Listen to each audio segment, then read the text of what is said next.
അത്രയ്ക്ക് കോമാളിയല്ല നമ്മുടെ മുഖ്യൻ. അമിതാവേശം കാട്ടി പൊളിറ്റിക്സിൽ ക്ലീൻ ഇമേജും സത്യസന്ധതയും ഉണ്ടെന്ന് അവകാശപ്പെടുന്ന താങ്കൾ ഇനിയും അങ്ങേരുടെ മുമ്പിൽ തരം താഴരുത്. ഒരു പൊടിക്ക് ജാതി സ്പിരിറ്റ് എനിക്കും ഉണ്ടെന്ന് കൂട്ടിക്കോ. അല്ല, പല ജാതി ഇസ്ലാമുകളെ കണ്ടിട്ടുണ്ട്. ഇതെന്ത് ഇസ്ലാമാണ് റബ്ബേ?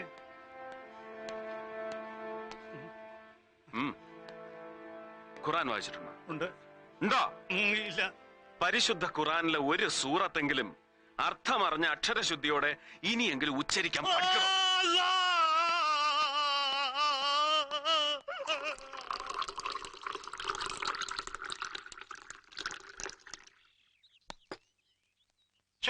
സാർ ഇത്ര നേരമായിട്ടും ആ മേട് മറന്നില്ല. ചുമ്മാ പോവാൻ പറയുന്നേ. ചൂടാറുന്നതിന് മുമ്പ് ഇതങ്ങോട്ട് കുടിച്ചേച്ചേ ഒന്ന് ഉഷാറായിക്ക്. എന്നാലും സാർ ഇത്രയും അങ്ങോട്ടൊരു പാവമായിപ്പോയല്ലോ എന്റെ സാറ്. രാവിലെ വന്ന വരവിന് എനിക്കിട്ടെന്ന് മേക്കെട്ട് കയറിയപ്പോ ഞാൻ വിചാരിച്ചു സാർ ഏതാണ്ട് വലിയ... ഞാൻ ഈ പറഞ്ഞു വരുന്ന എന്നാന്ന് വെച്ചാ, നമുക്ക് ഈ കാക്കിയും തൊപ്പിയും ഇട്ട് നല്ല കാലത്തോളം ഭൂമിയിൽ ഇരിക്കണേല് താഹിറയും പിണക്കാനും ഒക്കെ ഇല്ല, ഷെട്ടിയും തൊടാനൊക്കെ ഇല്ല.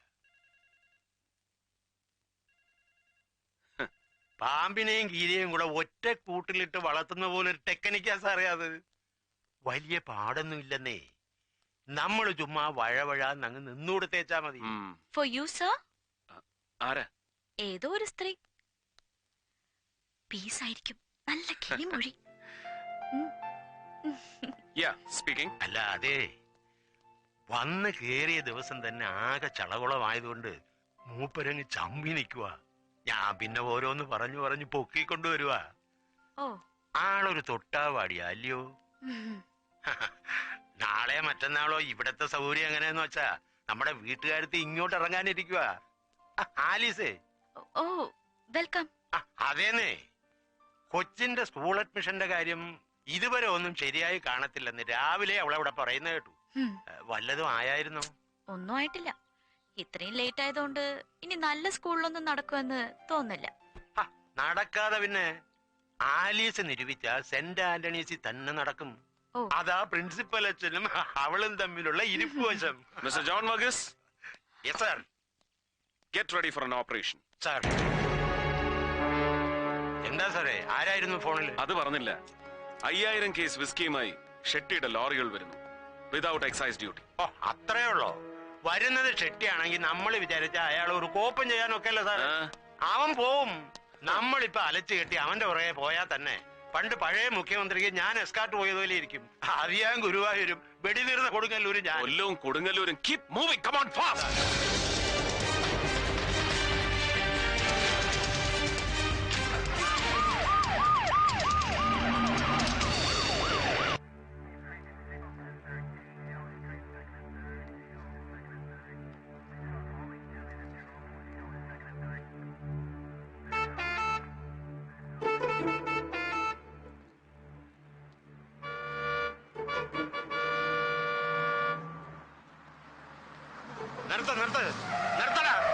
നിർത്ത്.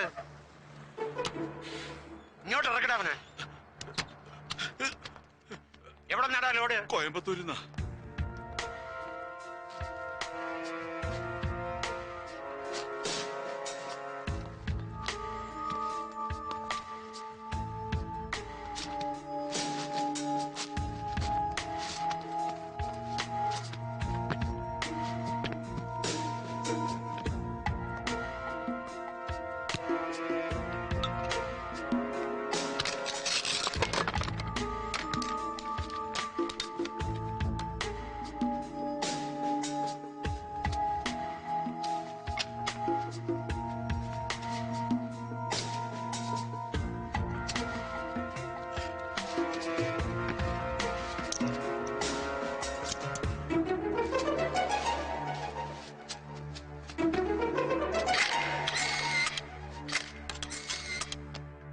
റഹീം ഹാജിയുടെ കൊലക്കേസ് അന്വേഷിക്കാൻ വന്ന നിങ്ങൾ പരാതിക്കാരനായി പെരുവഴി കിടന്ന കുഞ്ഞലവയുടെ കൈ തല്ലി ഒടിച്ചു. എന്തൊക്കെയാടോ സൂപ്രണ്ട് ഇത്? അത് പിന്നെ പോട്ടെന്ന് വെക്കാൻ സഹാവേ. അല്ല, അതും സീരിയസ് ആയിട്ട് തന്നെ എടുക്കണം. പക്ഷെ ചുമ്മാ ഒരു രസത്തിന് ലാത്തി ചാർജും കണ്ടു നിന്ന് നമ്മുടെ കുട്ടി സഹാക്കന്മാരുടെ ചന്തിയും തലയും തല്ലി പൊളിക്കാന്ന് വെച്ചാ മനഃപൂർവ്വമല്ല സർ. മോബ് വയലന്റ് ആയി. ചാർജ് ചെയ്യാൻ ഓർഡർ കൊടുത്താ പിന്നെ കൊടിയുടെ നിറം നോക്കി തെരഞ്ഞു പിടിച്ച് അടിക്കാൻ ഒക്കില്ല സർ. അത് താൻ എന്നെ പഠിപ്പിക്കണ്ട. ഞാൻ ഒരുപാട് ലാത്തി ചാർജ് കണ്ടവനാ. അതെ, സാർ അടി കൊണ്ടിട്ടല്ലേ ഉള്ളൂ. അടി കൊടുക്കുന്നവന്റെ വികാരം കൂടി ഒന്ന് മനസ്സിലാക്കണം. കല്ലും കത്തിയും വടിവാളുമായി നിൽക്കുന്ന ആയിരങ്ങളുടെ ജനക്കൂട്ടത്തെ 5 ലാത്തി കൊണ്ട് നേരിടുന്ന പോലീസുകാരനെടുക്കുന്ന ലൈഫ് റിസ്ക് കുറഞ്ഞ പക്ഷം ഒരു ഹോം മിനിസ്റ്ററെങ്കിലും ഒന്ന് മനസ്സിലാക്കിയിരിക്കുന്നത് നല്ലതാ. ഒലക്കയുടെ മൂട്. എങ്ങാണ്ടെന്നൊരു ഫോൺ വന്നെന്ന് പറഞ്ഞ് അന്ന് രാത്രി എന്നെ കാടിളക്കി കൊടയം കുരിശും എടുത്ത് ഓടിയിരിക്കുന്നു ഷെട്ടിയെ പിടിക്കാൻ. എന്നിട്ട് എന്തായി? എന്താണോ ഇത്? പൂരപ്പറമ്പിലെ കുടമാറ്റോ?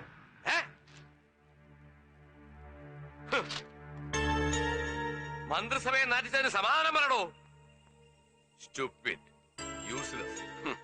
ഇത്തരം നാസ്റ്റി കമന്റ്സിന് പ്രാസോപ്പിച്ചുള്ള മറു ഡയലോഗ് മലയാളത്തിലും ഇംഗ്ലീഷിലും വെച്ച് കീറി കയ്യടി വാങ്ങിയ ഞാൻ ഇവിടം വരെ എത്തിയത്. ആ സ്കോപ്പ് ഈ ജംഗ്ഷനിലും ഉണ്ടെന്നറിയാം. പ്രയോഗിക്കുന്നില്ല. കയ്യടി വേണ്ടാഞ്ഞിട്ടോ ഭയന്നിട്ടോ ഒന്നുമല്ല, സൗകര്യമില്ല. ഇത്തരം നാഷണൽ വേസ്റ്റുകളോട് വായിട്ടലയ്ക്കാനുള്ള ക്ഷമയില്ലാഞ്ഞിട്ടാണ് സാർ. കൂടുതൽ വാലിട്ടിളക്കണ്ട. ഒരു IPS കാരൻ മുഹമ്മദ് സർക്കാർ. തനിക്ക് ഏതവനാണോ ഈ പേരിട്ടു? സാറിന്റെ അച്ഛൻ. എടോ, മന്ത്രിയുടെ തന്തയ്ക്ക് വിളിക്കുന്നതോ പന്ന റാസ്കൽ. സാർ വിടാൻ പറഞ്ഞു സാർ. മാറണോ വിടണോ? മിസ്റ്റർ മുഹമ്മദ് സർ, ഒരു ഹോം മിനിസ്റ്ററുടെ തന്തയ്ക്ക് വിളിക്കുന്ന ഫിലിം ഹീറോയെ ഞാൻ സഹിക്കും, രസിക്കും. എന്റെ സബോർഡിനേറ്റിനെ തന്തയ്ക്ക് വിളിക്കുന്ന റിയാലിറ്റിയെ I will not tolerate. You have to tolerate sir. പറഞ്ഞത് സത്യം തന്നെയാണ്. ഞാൻ ആരെയും തെറി വിളിച്ചിട്ടില്ല. എന്റെ മിനിസ്റ്റർ എന്നോട് ചോദിച്ച ചോദ്യത്തിന് ഞാൻ സത്യസന്ധമായ ഉത്തരം പറഞ്ഞു. That's all. മുഹമ്മദ് എന്ന പേര് ഉപ്പയിട്ടാണെങ്കിലും സർക്കാർ എന്ന വാല് മുളപ്പിച്ചു തന്നത് ഇദ്ദേഹത്തിന്റെ അച്ഛൻ തന്നെയാ, നാരായണൻ നമ്പ്യാർ. അതെ സർ, മലബാറിൽ നിന്ന് കുടിയിറക്കപ്പെട്ട ഒരു പാവപ്പെട്ട ഖെസ് പാട്ടുകാരനെയും കുടുംബത്തെയും സമുദായ പാർട്ടിക്കാർ കെട്ടി എഴുന്നള്ളിച്ച് തിരുവനന്തപുരത്ത് സെക്രട്ടേറിയറ്റിന് മുന്നിൽ കൊണ്ടുവന്ന് പ്രതിഷ്ഠിച്ചു. കരുണയ്ക്ക് വേണ്ടിയുള്ള സമരം. അന്ന് നിങ്ങൾ തൊഴിലാളി വർഗ തമ്പ്രാക്കന്മാരുടെ ഭരണകാലം. അവരും കനിഞ്ഞില്ല. അവിടെ കുത്തിയിരുന്ന് പാട്ടുപാടി എരന്ന് മടുത്തപ്പോ എന്നെ മുഹമ്മദ് റാഫിയാക്കാനുള്ള ആഗ്രഹം ഉപ്പ ഉപേക്ഷിച്ചു. ഉച്ചക്കഞ്ഞി ഉറപ്പായ സർക്കാർ സ്കൂളിൽ ചേരാൻ പോയ എന്റെ വീട്ടഡ്രസ് ഹെഡ്മാസ്റ്റർക്ക് പറഞ്ഞു കൊടുക്കാൻ എഴുത്തും വായന അറിയാത്ത എന്റെ ഉമ്മക്ക് കഴിഞ്ഞില്ല. ക്രൂരമായ തമാശകളിൽ രസിച്ചിരുന്ന അന്നത്തെ ഹെഡ്മാസ്റ്റർ നമ്പ്യാർ സാർ, ഇദ്ദേഹത്തിന്റെ അച്ഛൻ, എന്റെ പേരിന് പുതിയൊരു വീട്ടുപേര് കൂടി എഴുതി ചേർത്തു, സർക്കാർ. സെക്രട്ടേറിയറ്റിന് മുന്നിൽ നിന്ന് എത്തിയവനല്ലേ ഈ മമ്മൂഞ്ഞ്. മുഹമ്മദ് സർക്കാരായി, മുഹമ്മദ് സർക്കാർ.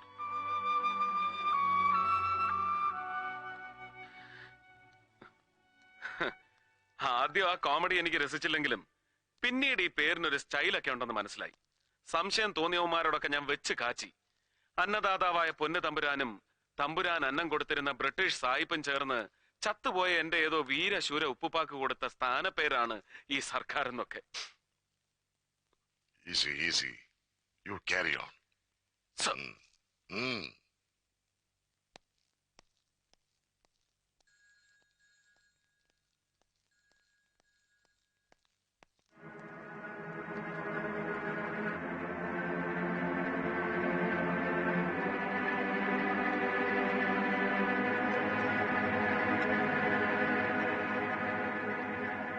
മായൻകുട്ടിയുടെ മകൻ അല്ലേ? ചങ്ങാതിമാരായിരുന്നു ചെറിയ ക്ലാസ്സിൽ.